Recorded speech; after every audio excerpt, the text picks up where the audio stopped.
Let's say a group checks the price of eggs in at 10 stores in, let's call it region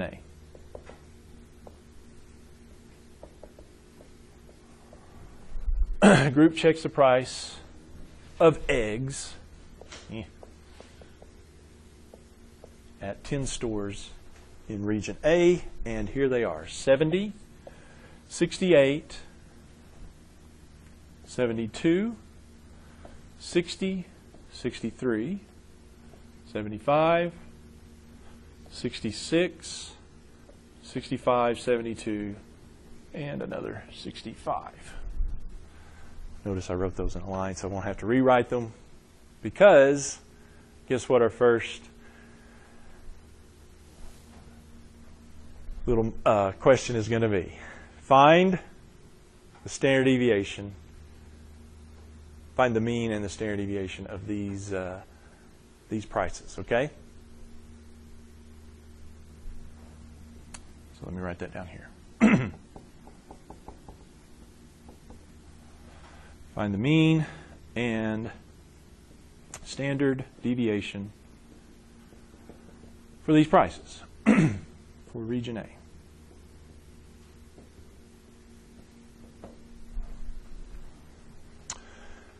All right, well, the mean is, compared to standard deviation, is an easy one, isn't it? What's the mean? Well, you'd add, just add up all the values and divide by the total number of values there are. What do I got here? 70. Oh, let's do it. Okay, 70 plus 68 plus 72, 60, 63, 75, 66, 65. Where am I? 60. Y'all check me on this. 72 and 65. 676? Anybody else get that? For the total here?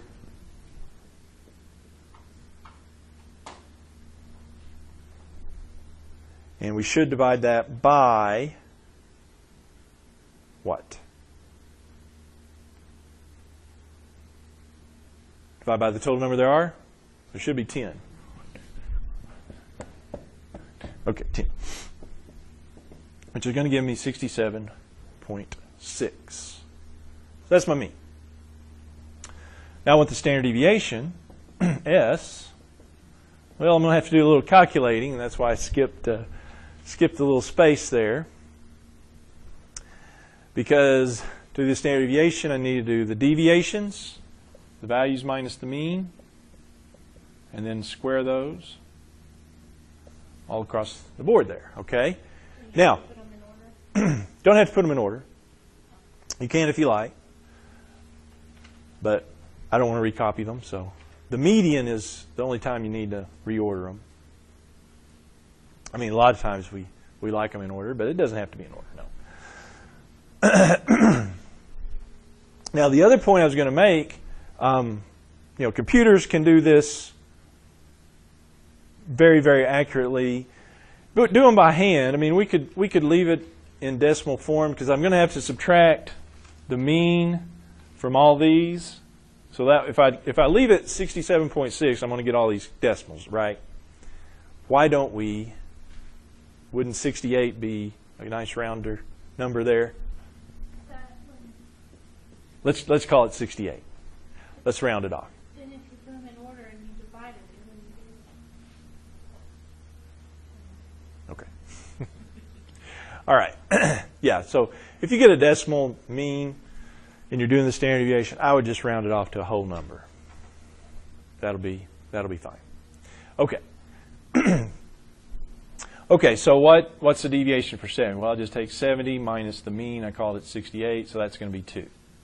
68, I take the mean minus, so that would be 0.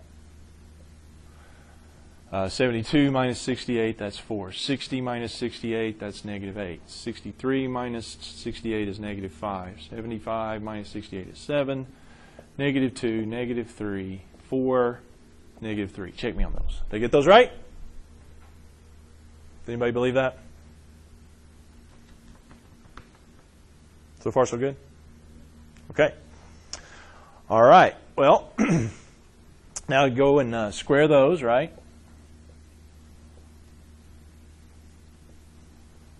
Square them. That would be 2 times 2 is 4, 0 times 0 is 0, 4 times 4 is 16. Negative 8 times negative 8, positive 64. Negative 5 times negative 5, 25. 7 times 7 is 49. 4, 9, 16, and 9. So far, so good. Believe that? All right, so now I'm ready to go for standard deviation. I'm going to take the square root then. I'm going to add up all these 10 numbers here.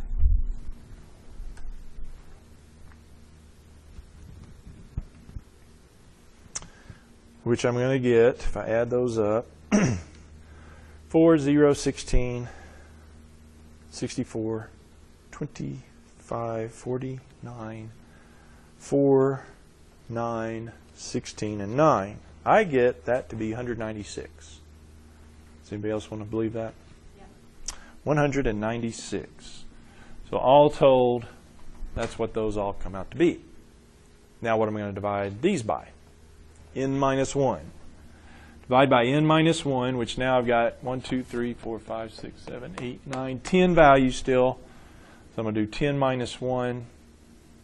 That's 196 divided by 9. It's 21.77777. Keeps repeating.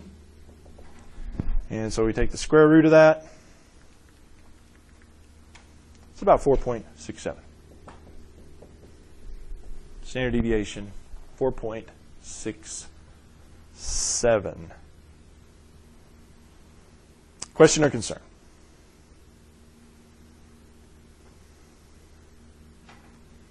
Is this good? Is that okay? All right, so notice that was my number 1 question. I've got a couple others on this one. All right, let's just, all right, so region A, get rid of the, so here's the region A. We've got the mean is 68 and standard deviation 4.67.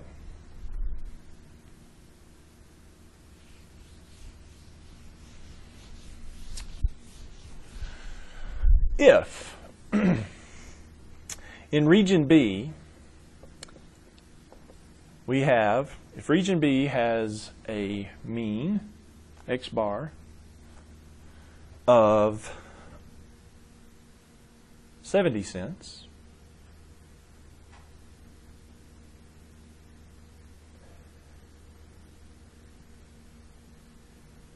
let's say that. If region B has a mean price of eggs 70 cents and a standard deviation of 2.01 cents, answer the following. So these are going to go with A's. Data. Save you a little work there. I'm already going to give you the mean and the standard deviation. Somebody calculated that one for us, okay? Or I made it up. All right? So answer the following. Number 1.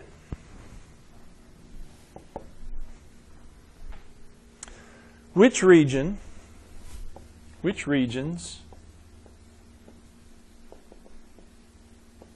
prices were more dispersed? Which regions' prices were more dispersed? Well, that was another reason for not giving you the data for B. We know data for A, and If we had the data for B, maybe we could eyeball it in, but I don't know that we could since they have 10 values there. Anyway, they're harder to compare the more values you get. However, we have a measurement that tells us about dispersion, don't we? What measurement tells us about dispersion in statistics? Standard deviation, right? Standard deviation tells us about dispersion. Okay, so which one, based on that little observation, which one of these regions, A or B, had more dispersion in their prices? Well, B has 2.01. A has 4.67 standard deviation. So which one is more dispersed? A's is more dispersed. Region A's prices were more dispersed. Why? Higher standard deviation.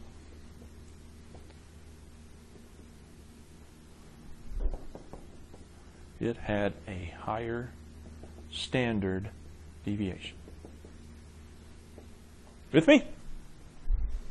That's what standard deviation measures. It measures dispersion.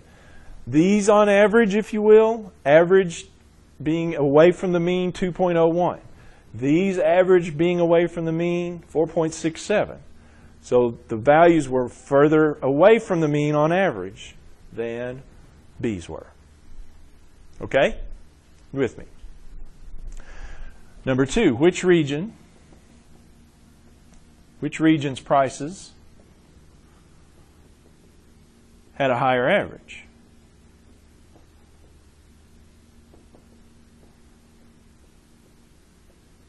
Had a higher average price. Maybe a little easier question. Which measurement tells me about average? Which measurement is average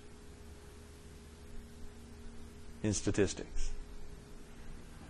The mean's the average, right? Yeah.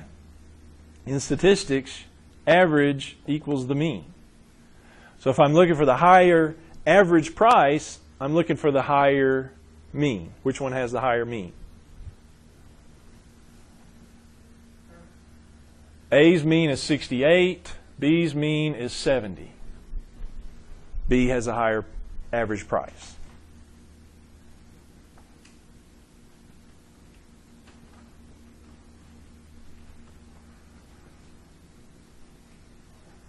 Higher mean.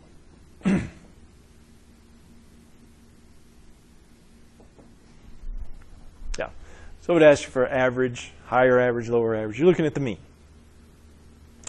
70 cents compared to 68 cents. Okay? Got one more for you. Which region's prices were more consistent?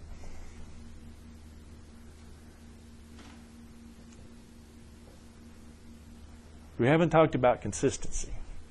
However, it's highly related to something else we've talked about. Let's think about consistency.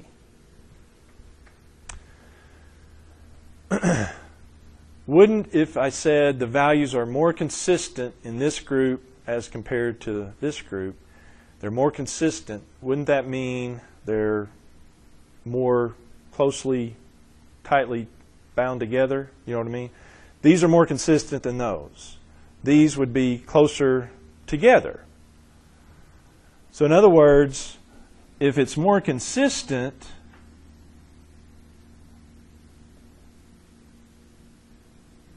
I could spell it, more consistent, wouldn't that equal less dispersion? More consistent would mean they're closer together, which means less dispersion. With me? Consistency means less dispersion. They're not as spread out. If something's more consistent than something else, it's less spread out. Okay? So if I had, 1, 2, 3, And then I had 1, 16, and 50. Which ones are more consistent? It's those, right? Because they're closer together. They're not as dispersed out. So more consistency equals less dispersion. Well, what does that mean as far as our measurements are concerned? What tells us about dispersion? Standard deviation. So less dispersion equals lower standard deviation. So having said all that, which region's prices were more consistent? You tell me. B's are more consistent. Why? Its standard deviation is 2.1. A's standard deviation is 4.67. So B's are more consistent because they're less dispersed. And less dispersed means more consistent. So if it asks for more consistency, you want less dispersion. Make sense? So B. And that's because less dispersed means more consistency.